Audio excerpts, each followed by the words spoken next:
Hey, what's going on, you guys? This is Madam, and I'm coming back to you once again.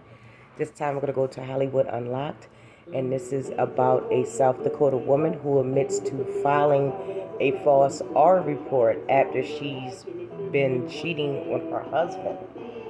Now, this is an interesting one because a lot of times you hear these stories and people find out way after the fact, even years and decades, that they were falsely accused of a crime such as this.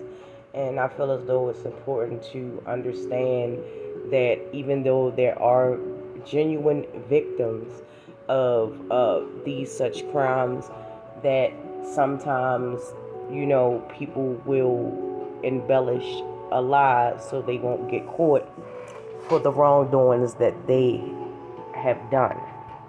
And with that being said, the article writer is Maurice Cassidy, and it says Renee Dawn Schlogan, a South Dakota woman, has admitted to making a false R report after cheating on her spouse.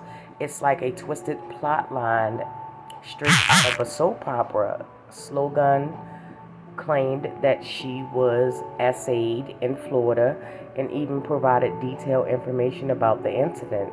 However, authorities soon discovered that she had purchased the very rope she claimed was used to tie her up during the R. Talk about leaving breadcrumbs of deception. Eventually, Slogan had no choice but to come clean and admit that she had fabricated the entire incident. But why would someone go to such lengths?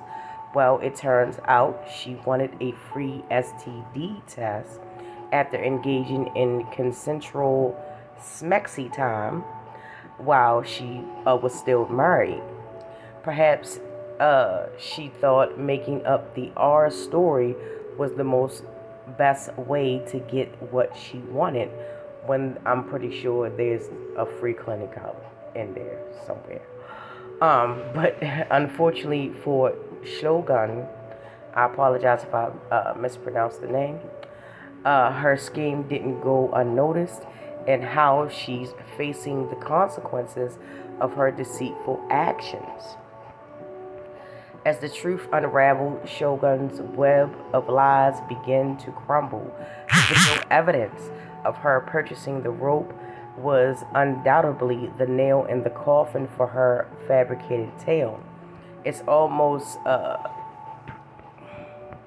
comical how her actions led to her downfall.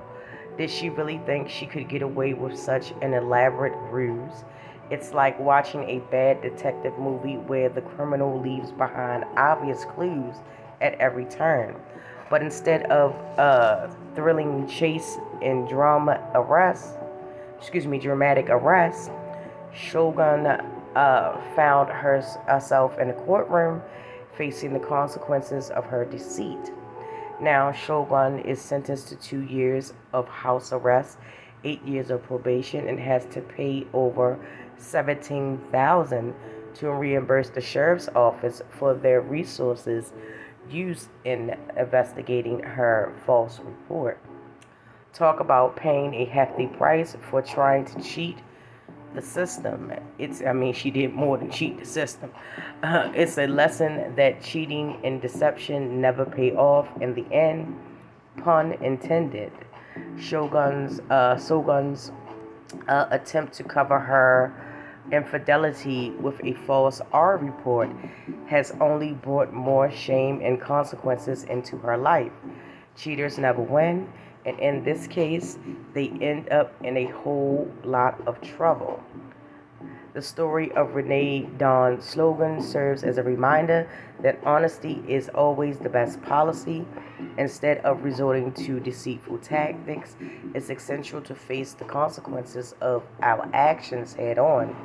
Cheating on one's spouse is already a betrayal, but trying to manipulate the justice system by making a false R report takes things to a whole new level.